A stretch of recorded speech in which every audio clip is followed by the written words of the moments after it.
A big hello and a warm welcome to all of you amazing and beautiful people out there. Welcome to my channel or welcome back to my channel.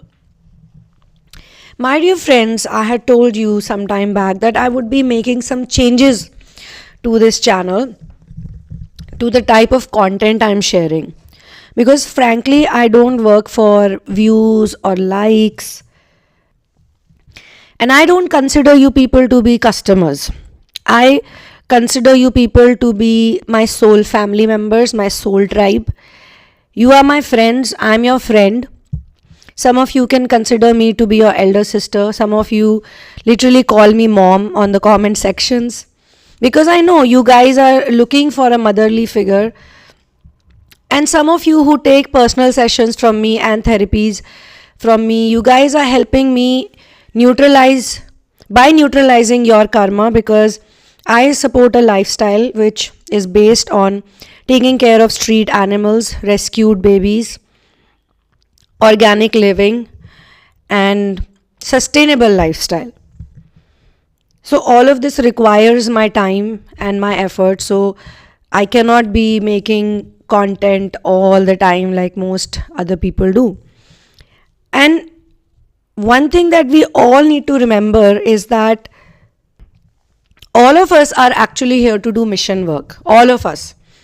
And what I have gained from mission work, I cannot even explain it to you in words or describe it to you. So that's the reason why I will give you the truth. Sometimes the truth is bitter, but only the bitter truth will heal you, my dear friends. False hopes will not heal you. And when I tell people, if you are confused, you are dating a narcissistic person, or there is a narcissistic person in your life who you think is your twin flame, they keep coming back to you. You do your inner work, but they drain you because they come back, they take things from you, they take your intimacy maybe, they take your time, they take your energy, they take your unconditional love, and then they go away. And because you have read somewhere that a twin flame is like this and a twin flame is like that, you are just showering that person with all of your emotions and love and what not. On a humanitarian level, what these people are doing to you, just by using the label of twin flame, it is unethical. It is literally unethical. They are stealing your energy from you, your Shakti from you. And you all, whether you are a man or you are a woman, it does not matter. I have already shared with you guys a mail that was sent by a man, as he was telling me that, kindly specify the gender in your downloaded messages. The reason why I used to, when I had started the channel, because sometimes I used to, but now I don't feel like doing that, because I've realized that what about the men who have feminine energy, the men who are in ascension process, the men who are nurturers, the men whose kundalini is awakening or it has risen to a great degree. They are also getting used by toxic females and karmics and all these narcissistic women who have forgotten that they are supposed to be a nurturer. But in the twin flame journey, every single person who relates with this twin flame journey, your gender has only been given to you so that you understand the problems of that particular gender in your context, your situation, your location, and in your lifestyle. You have both masculine and feminine energies. And you also experience opposite polarity so that you can understand what is happening with the other gender also. And then act with discernment. You are not just a gender or just skin color or a body. You are much more than that. You are a soul who is having a physical experience on planet Earth. Your twin flame journey starts from the day you can recognize that there is duality on this planet, because the first stage is not recognition, it is duality. And the last stage is not union, it is singularity. Union is the second last stage. And union is also a very long stage. Some people think union happens and then we are just flying above the clouds. No, my dear. Union means that your opposite polar energies, which have not been in balance for such a long time, they will now start blending in, they will start merging in. And that is why sometimes when you do good amount of inner work, people come back to you, knocking on your door for your energy, to steal your energy. So you have to be very careful. In this particular session, as you must have read the thumbnail, I am going to be talking about misplaced authority that has caused a major wound in your energy system. And it has created a block also, and it also oozes out from the narcissistic abuse, this abusive society that we live in, this world which has so many societal flaws. And we don't have anything to do with the whole world, trust me. There are 8 billion people. But all of the things that you see outside of you, it is just you interacting with multiple selves. Some are wounded, some are full of love, some are unconditional, some are here to help you, some are here to teach you, some are here to hurt you. But no matter what they are doing to you, they will help you to recognize who you are and what is the reason why you're here. So this misplaced authority, this wound was given to you in your childhood. And the reason why I tell all of you to do mission work is because as a child, you were a very selfless child. But you were also helping people, or you were taking care of people who were not really taking care of you. They did not care enough for you. They had their own multiple problems to handle. They did not know that the child needs attention, or they should be children's oriented parents or adults or school or wherever you were going. They were only monetarily impacted in their lives. They were all materialistic. They were all outwardly facing. Outwardly as in they were looking outside at the other people, what other people think, what other people do, how do we appear, what is our image like. And many of them were suffering. That's why, at the end of understanding everything, I tell you guys to forgive them, because they don't know what they're doing. And we don't want to waste our time and energy in feeling bitter towards these people who are already in such a bad condition. If they knew, if I knew, I was just having this conversation with myself, if I was a parent to the baby girl that I was, I would have treated her much better. I would not have raised her like this. I would not have allowed a finger to touch her. I would not have allowed any person to assault her or abuse her or tell her that she is not good enough in any which way, by actions or by words or by body language or whatever it was. And still I'm not going to blame any adult who raised me or did not raise me properly. You know why? Because I can see their suffering. I can see how much they suffer. They are suffering so much. They are so focused on the pain and the negativity and their image, the physical identity. How will they get time, or how will they even see that there are children who need unconditional love or the right type of education? Why will they fight for those things? Why would they take a stand? They can't even take a stand for themselves. So when I asked today, what is the collective message for today? I want to know what are people suffering from, and I got the collective download. I was given this whole narration actually on what are most of the people in the collective suffering from and what do they need immediate help on. And why are they attracting these toxic partners, these narcissistic partners again and again? Some of them decided to walk out from those toxic relationships. That was a very strong decision and applaudable also. But again, they attracted some other narcissistic person. And they are back feeling bad about it. That I did so much and again I'm stuck in the same situation. And some of them, what I was shown was the reason why they are not able to heal their sacral chakra, because sacral chakra is right below the solar plexus. Okay, in today's previous session, I had shared with you guys that a lot of you people are not able to heal your swadhisthana, which means being established in your own being. You guys are not able to establish yourself in your own being, in your own identity, whatever identity God has given to you or you chose for yourself, which you felt at that time would help you the most in your ascension journey. And I'm sure it is. That's why you're here. You guys are here listening to this content because you are intuitively guided to be here, and this is your own intuition that is working for you. You are listening to your own self right now. You're not listening to me. I'm just a medium. I'm not going to take credit for all of this. This is all being done by the masters, the source.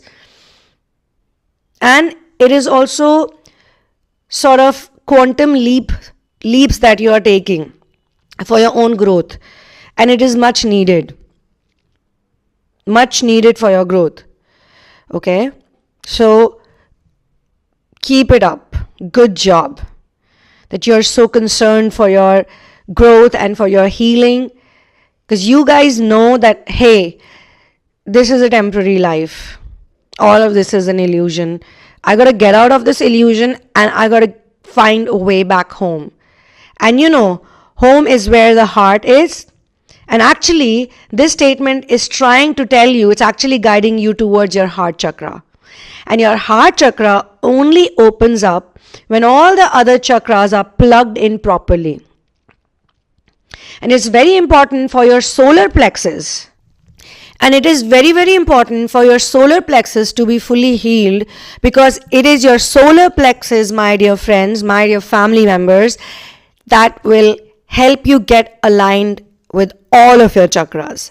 The solar plexus is just magical, and that's why in Sanskrit language it is called Manipur chakra, which is called city of jewels. And your own jewels, these are your own jewels. Every single one of you has your own specific jewels, your own monies. The most important is Chintamani, Parasmani, and that chakra, this chakra gets healed by the chant of Ram and by listening to Ramayana. Two best ways, hands down, mic drop, to heal your solar plexus. If you heal your solar plexus, immediately you will see change in your sacral chakra, your swadhisthana, because your confidence, your self-confidence was wounded by the misplaced authorities, by the narcissistic society. I'm not going to blame only parents. I'm going to talk about everybody today. The teachers, the schooling system, the education system. It gives the children so many traumas. Right at your birth, you get so many traumas. The way you guys are being delivered in the hospitals, the way you guys are being treated everywhere. Have you noticed? Like, it is so noticeable. It is like openly you can see it everywhere. Have you seen little children who themselves, they need to be carried around? These little babies, 3-year-old, 4-year-olds are carrying heavy school bags. They want to treat you all like the donkeys. Donkeys are the most innocent creatures. In the mountains, we have Shitla Mata, okay? Shitla Mata's vehicle, Vahan, is a donkey. Because it's so innocent, so pure, so divine.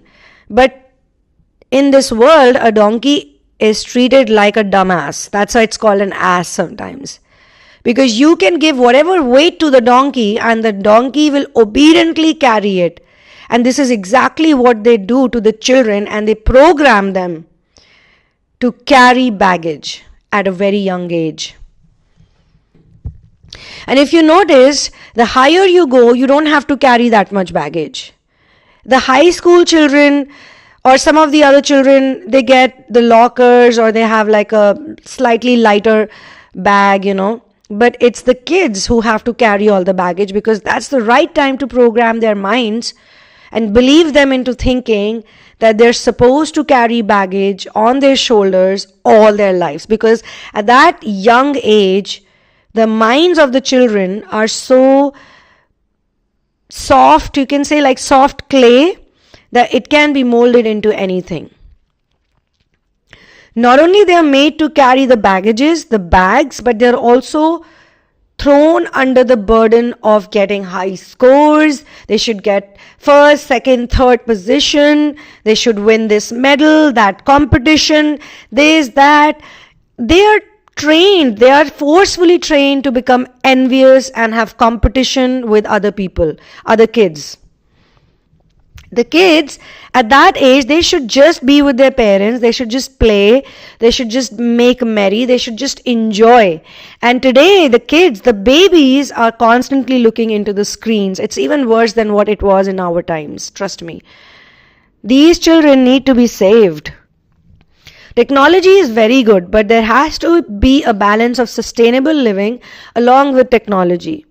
Like, I live in a city, but I grow vegetables and I eat from my own kitchen garden, even if it's costing me a lot of money. And in the same kitchen garden, my rescued animals live. And in the same kitchen garden, we basically cook food for 150 plus street dogs, street animals. Like if other animals come in, we feed them also.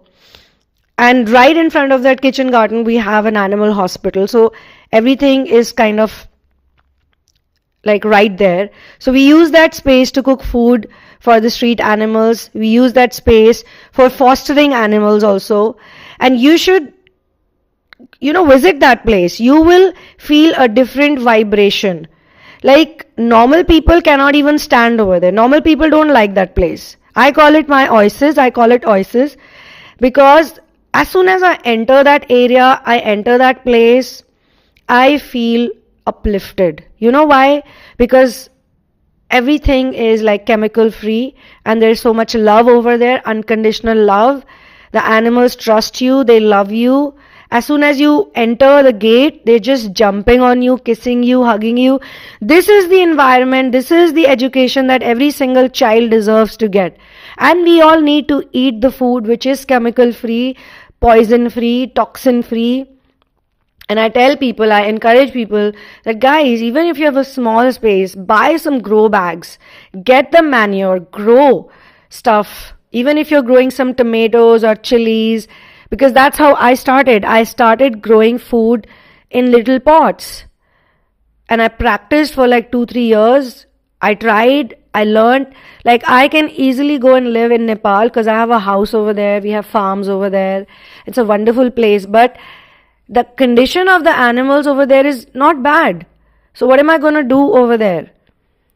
The condition of the animals looks like worse or bad sometimes in the cities. Like cities are the places where people have so much money. Everybody is like so materialistic. Everybody is earning money. And this is where they don't treat the animals with respect.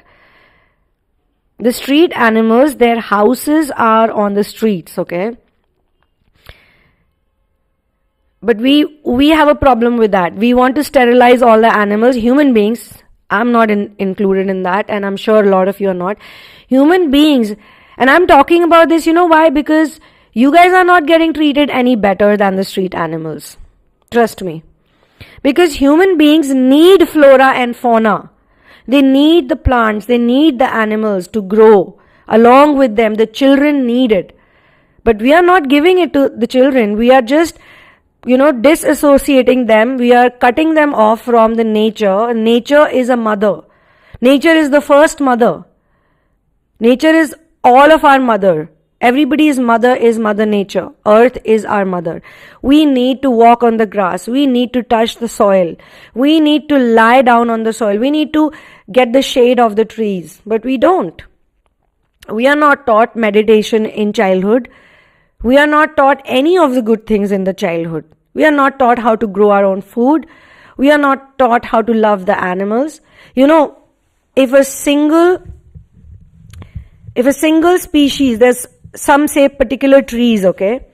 You know why animals are so important for human beings and for the earth, the plants? I'll just give you an example. If one species of elephant is gone, is extinct, is finishing, it will impact more than 1,000 plants and trees, like overall. These trees, they love the animals, they love the squirrels, they love the birds. They love us humans also because they listen to us talking, they listen to our conversations. They give us everything. They give us shade, they give us oxygen. The most important thing that we need to live is oxygen. They give us that. And look at the trees, they are just givers. The trees, birds, animal kingdom, they are simply givers. They don't take nothing from us. When we grow food, it is for us, like if you grow the rice, the paddy, wheat, vegetables, they have a limited time. If I grow a tomato plant, it has a limited time of 5 to 6 months it will work and then it will dry on its own. So it is actually God's creation only to give us food, only to give us healthy diet. Every single vegetable and plant. So you cannot compare eating vegetables and pulses with eating animals, because a lot of people say, oh, plants also have life and you're eating them. No, plants are creating vegetables, crops are creating pulses, it's creating it for us. Fruits are being created by the trees so that we can consume, not just humans, even the birds, even the insects, even little beings like the squirrels, like the dogs and the cats, they all depend on the flora. And the flora depends on fauna. And we are kept on the top of this to take care of them. And what do? What are humans being taught? To destroy everything. Children don't want that. And we did not want that. And coming back to the wounds, misplaced authority. You guys have to listen to all of this. Otherwise, how will you heal? You're not just here to listen to a lot of things that are being shared online, trust me. And I don't want to get into that because I don't want to waste my time into those discussions. I'm just trying to do my best. And I need your support. I need you guys to think about these matters. You may not like me so much as a person personally. Some of you might not like my face. Some of you might not like my voice. It's okay. But if you think about these subjects when you go back into your reality, that's more than enough for me, guys and girls.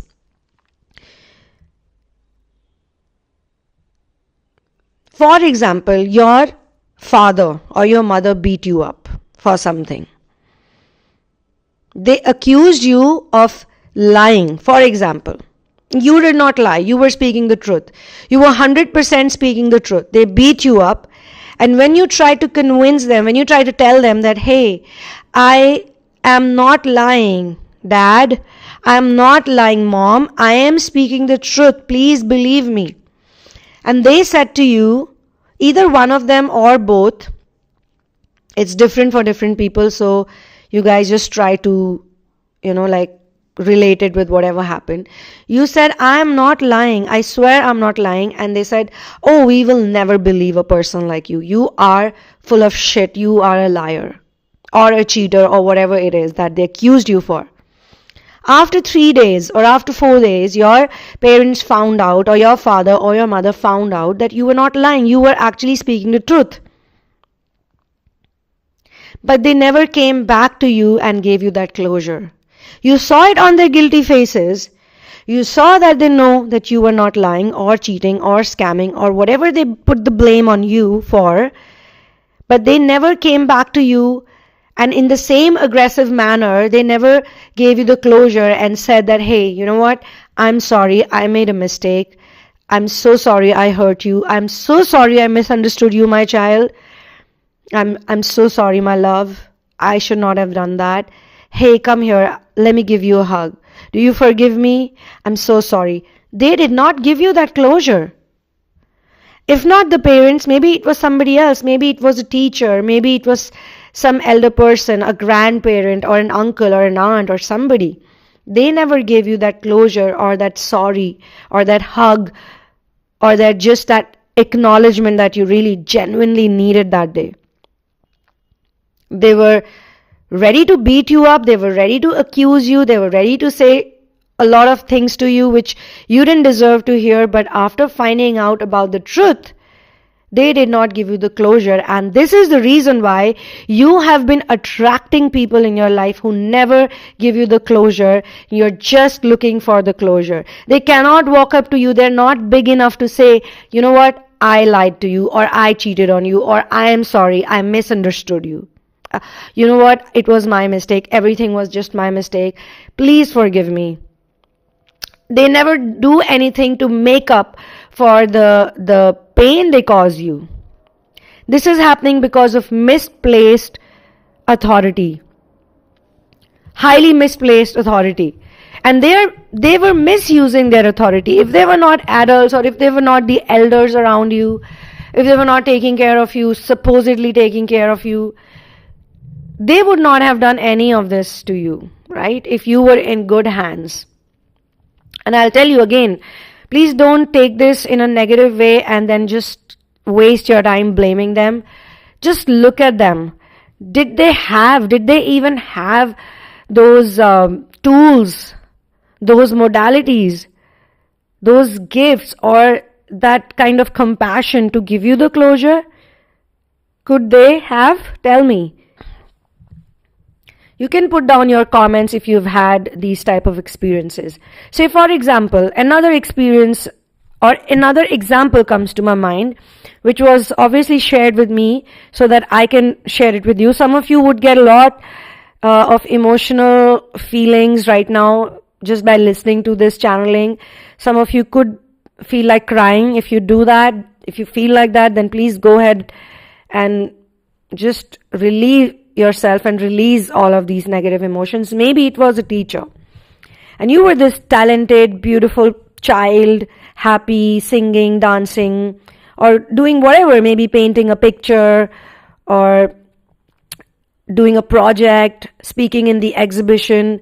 Your happy energy, your positive energy, your beautiful, fuzzy, warm energy was causing this negative teacher, this teacher I can sense who was suffering, who was like miserable person, saw you, a sensitive, empathetic, a gifted child, a special child who probably, obviously that teacher doesn't know you that well.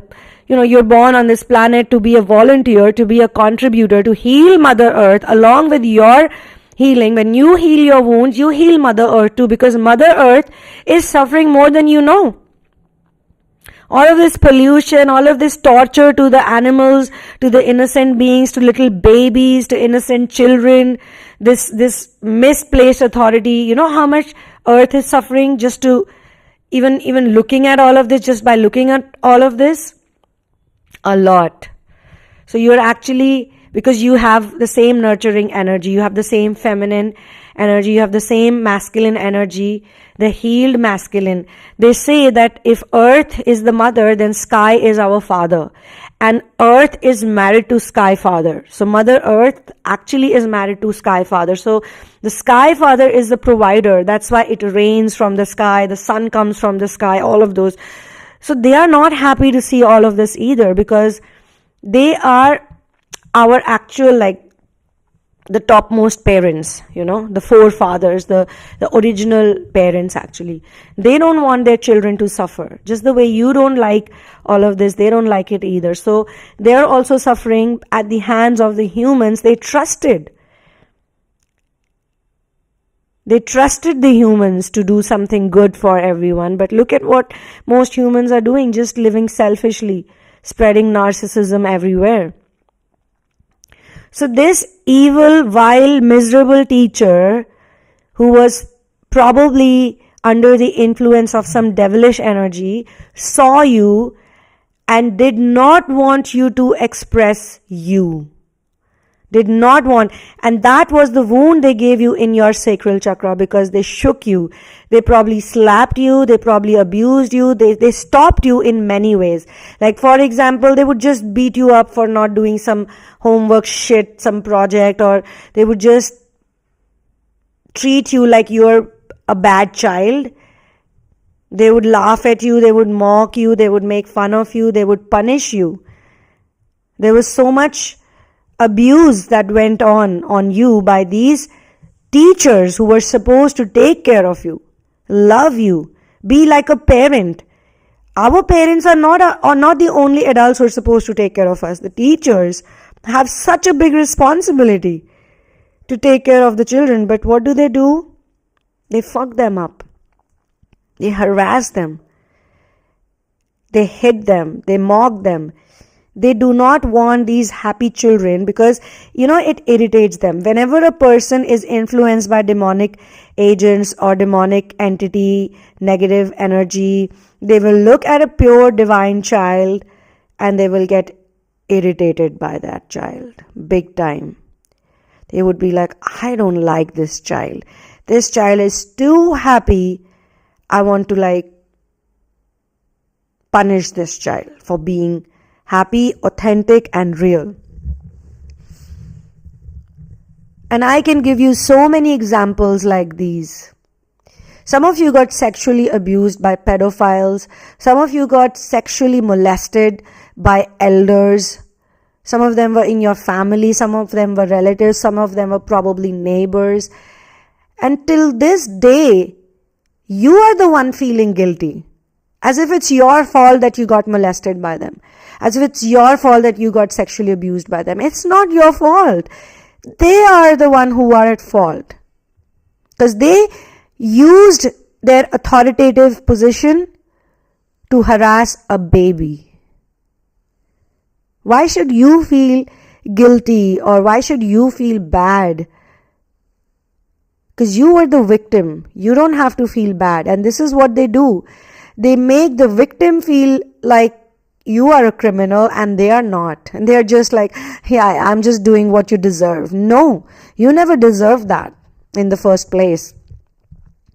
But let me tell you something positive out of all of this. You experienced it. It was all horrible maybe. But the day you heal from it, you will not feel this way. And a new feeling will appear in your heart chakra, in your heart center. And that is to help all those children and all those people and create a better world for the coming generation. And you will be thankful to all of these people. I can actually abuse them, but I don't want to. I feel bad for them. Trust me, I feel bad when I look at a person who wants to sodomize a child. I feel like you are so mentally sick. You are not even you. You are possessed by a demon probably. You are maybe trapped. It doesn't justify what they did, but when you heal all these wounds of misplaced authority, you have no idea how nice you're going to feel. When you regain your own personal authority, you will recognize these people in seconds. And when you will heal all of them. The lustful exes that keep coming back at your door, knocking at your door. Hey, are you there? I miss you. I love you. Yeah, right. That's why you are keeping this a secret. That's why you want to have a clandestine affair with me. That's why you left me for someone else and now you want me to be a partner in your crime. You think I'm that bad? You think I'm that disgusting? You think I can't be happy by myself or with some better person? If you sense a little bit of aggression in my voice today, guys, please understand. This channeling is like that. This download is like that. It's just meant to help you, give you some ointment for your pain. Because I can sense people living in guilt and shame, and guilt and shame are the lowest in your emotional quotient chart. And these two feelings create hell. So all those people who experience guilt and shame from time to time, even in a single day, you guys are reliving the hell, the hellish experience. And they want you to feel that because they feed onto that. They feed onto your energy. If you are feeling guilty and you're ashamed for getting assaulted, getting abused, it gives them energy. It makes them feel like, yeah, we are the right ones. We are the best. We are doing the right things. But they are not. They are just energy vampires and energy harvesters. And they need pure people's energy. They find it very tasty. You can tell them to FO. You know what's the full form of it. So all of you babies out there, let me tell you babies, you guys are beautiful expression of the universe. You guys are so warm and fuzzy. You are really also very strong because you are going to be the caretaker. You, the adult version of you, the grown up version of you is going to be the caretaker of that little baby. You're gonna pick that baby up. You're gonna hug the baby. And I'm telling you, intimacy is not always physical, only hugs and kisses and holding hands. Intimacy is about listening. It's about acknowledging. It's about giving a wow expression. It's about being awestruck. It's about having that wonderful amazement. It's about looking at a child who just wants to show you a painting or just jump or just show you a little birdie on the window or just enact something. The child is not always looking for hugs and kisses, and some of the parents I see, they're just always constantly hovering around. These are the enabled narcissists because the child is their favorite child, or they love the child so much, or they just want to control the child so much that they just feel like hovering around the child like a hawk. The child does not want that. The child wants to be free on certain occasions. The child wants to be left alone. They want to play in peace. But when they walk up to the adult and they want to show something to the adult, or they want to share something with the adult, they want to talk to the adult should acknowledge that child and listen. It's not always about appreciation, because the enabled narcissistic children, all the narcissistic, materialistic people who create or enable narcissism in a certain favorite child they have around them, they over-love the child, they over-pamper the child, they over-hug the child, they are overtly intimate with the child. The child is in a jail, a constant supervision or surveillance, sort of a CCTV camera. They act like that. They don't tell the child what's right and wrong. Sometimes they enable the narcissism. Even when the child is doing something wrong, they will enable the child and they will say, oh, you are fine, there's nothing wrong with you. I have seen children who do mistakes because they feel like, my parents should punish me or scold me because they are scolding my other sibling, or they're scolding other children, or they're beating up other children, but not me. And I'll tell you one interesting story comes to my mind about enabled narcissism or overachievement, the habit of doing overachievements just to be like the favorite child, just to remain the favorite child. So there was this girl. The story is about a girl. She had like lots of cousins in her house, okay? So there were a bunch of kids playing. And one night, all of these cousins got together. It was maybe a festival or something was happening. They all got together and they all were playing. And they were being mischievous, just like all the children are, mischievous and naughty in the childhood. So they were all just playing and they broke something. And all of that created a commotion in the house. And this girl's father woke up, and he was probably the supervising adult at that time. Maybe the other adults were not around. He was there watching all these 10-15 kids, all of the cousins together, So he got up and he was furious. He was like going crazy, and he made all the kids stand in a line. Okay, everybody stand in a line, he said. And then one by one, he slapped all of them. Like he slapped all of the kids one by one, like 2 slaps each on their faces. But when he reached to her, his biological daughter, the only person he did not slap was his biological daughter. Everybody else he slapped. He reached to her. She was literally standing like in the last, and he just let her go. He just scolded her a bit, like, why did you do this? And why didn't you just sleep on time? And blah, blah, blah. But he did not slap her, And that became a wound for this child. Because she felt so pathetic. She felt that we all were making merry. We all were mischievous. We all made the mistake. But my father did not slap me, but he slapped everybody else. And she knew it was wrong. She knew it was wrong. It was biasness. He used his authority to slap the other kids, but not his own child. And you know what she did? She did everything wrong after that, purposely. Because she wanted to get slapped by him, or she wanted him to correct her. But he never did. He never could, because he was this narcissistic parent who was enabling wrong behavior, bad behavior, and giving too much love to the child. Misplaced emotions or love, you can say. She was the one who did everything wrong, literally. She was the one drinking, she was the one doing drugs, she was the one sleeping around too early and with too many people. She was always hurting other people. She was always breaking the law. She was doing everything she could just so her father would treat her the same way he treated other cousins, or in the right way. Maybe disown her, maybe say something to her, maybe abuse her. But the father always kept pampering the child. Oh, don't worry, I'm there. I'm going to sort it out. I'll pay these people off, or I'll do this, and that made her condition worse, and she became a big time addict after that.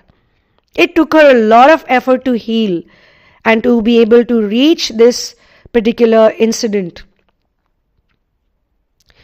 So my dear friends, some of these examples that I'm giving you, I'm trying to create the examples or give the examples in such a way that if you are an enabled narcissist, or you are experiencing a lot of people who are enabled narcissistic people in your life, I mean, they're all narcs, but they are enabled ones, and they just treat you like a carpet, like they can come in anytime and they can just use you and leave.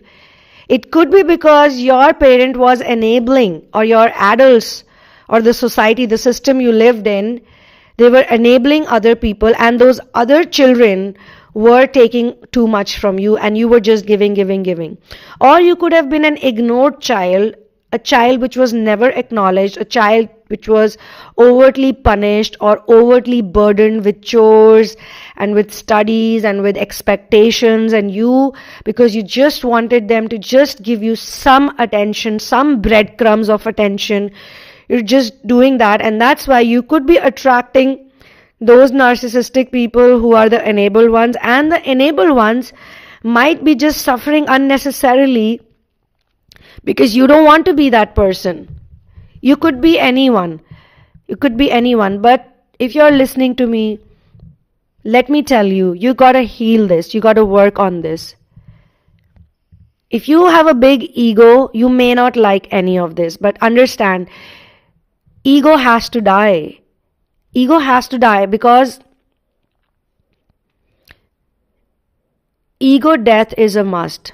And in many cases, we have so many people who are narcissistic, but they are non-malignant, and they have covert narcissism, which means they have this constant habit of acting like a victim but not doing anything about it. If you sit with them in therapy, they will tell you so many things, but if you give them 2 assignments or some work, or you ask them to surrender, or you ask them to do something, they cannot do it. They will run away from therapy.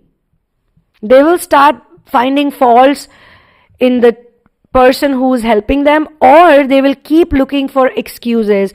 Today I got to do this, today I got to go there, today I got to, be there. Oh my God, I don't have time for this. Oh my God, I could not do this. Oh, this is so difficult. Some of them will come up with the craziest excuses, like it's so difficult. I think I'm getting scared doing this or doing that, or blah, blah, blah. And the same people were actually telling you about their stories.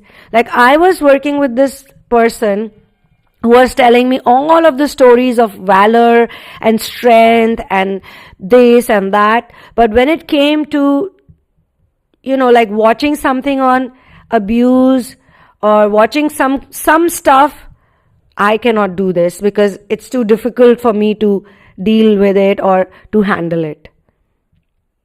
There are also people who say that I want to heal, but if you give them a task, a simple task, a very simple task where they have to maybe make a prayer to God.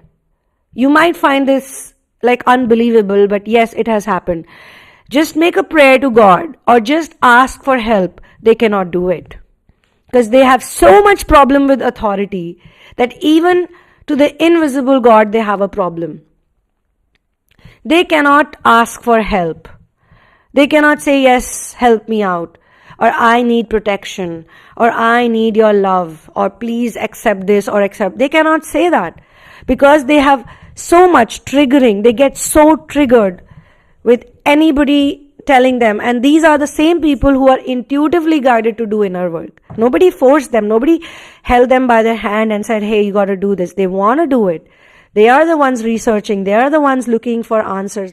They are the ones who are like wanting to release these problems and attract a better life. But in some cases, they know it's their mistake. They need to heal it. They need to fix themselves. In some cases, they know it is the other person who should give them closure, who should just accept it.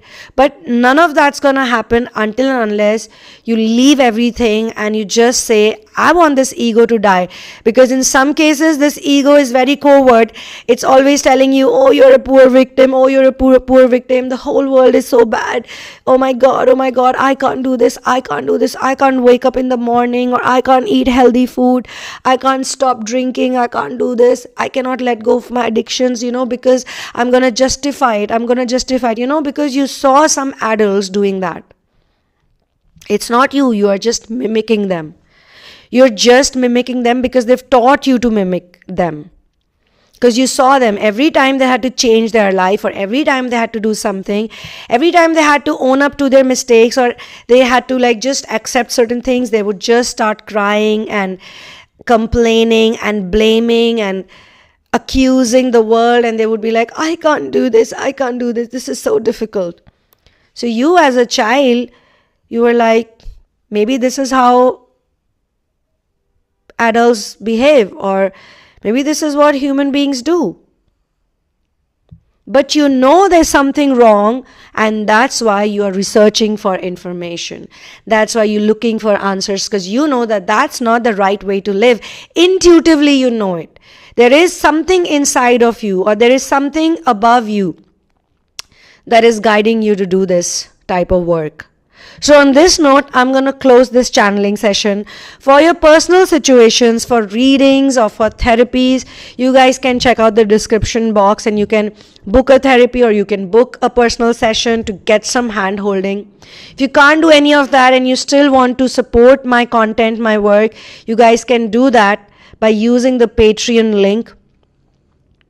I'm trying to come up with some cool merchandise. I'm not promising anything right now, but I'm thinking about it, like some cool stuff to send to you guys, but I have to sit and design it. And as I told you, there are so many animals and all the organic stuff we do over here. Sometimes I don't get time, but if I come up with it, that would be a nice addition to the Patreon members. For the Patreon members. But otherwise, you guys can support my content. Somebody was asking me, where is that Patreon content? Guys, the content is on YouTube. Everything is on YouTube, or you can check out my blogs. Sunamoon Vlogs, and this channel Twinflame Union. And I'm probably going to change the name to the Sunamoon Goddess Energy, because Sunamoon Goddess Energy is for everyone. It is the balance of sun and moon. It is the balance of gold and silver, because Suna in Nepali, Sun in Nepali language means gold, and gold is literally another name for masculine energy or for sun, just the way silver is for moon. Okay, so when we balance the sun and moon energy, the Ida and Pingala Nari, the two Naris which are inside our energy body, the masculine and feminine energy, actually it comes from Ida and Pingala Nari. And you know what blocks it? If you're not aligned to your chakras. If your solar plexus is blocked, and solar plexus is blocked because of narcissism. Because it sucks out your confidence and then it doesn't work. And if the solar plexus is blocked, It's connected to our navel. It's right behind the navel, and navel is everything. Everything. And that's why I always tell you people to listen to Ramayana, to listen to Ram Nam chant, and to listen to Indian metaphysics content or study it. You know why? If you look at the picture of Vishnu, from Vishnu's navel, everything happens. Like Brahma comes from there, Mahesh comes from there, and even we people come from the navel, you know. The mothers, when a baby is born, it's connected. The umbilical cord is connected to the mother's navel. So navel is so important, and that's the reason why your solar plexus is important. And that's why in India, you know, the original costume was a sari, because the sari is meant to keep the navel area open, because even the navel area, it is connected with the solar energy. If it's open, the sun connects better with it. If you're connected with the sun, automatically your lunar will work. Your lunar energy will work. So this is how we are all connected to the sun and the moon. So I plan to change it soon. I will change it. And we are all connected too. All of us are connected to each other in many ways. In due course of time, once you heal more, you'll realize that we exist in each other's reality just to help each other more and more. And so yes, I'm gonna close this session, and I will see you soon in another one. One love and peace out, and Jai Shri Ram.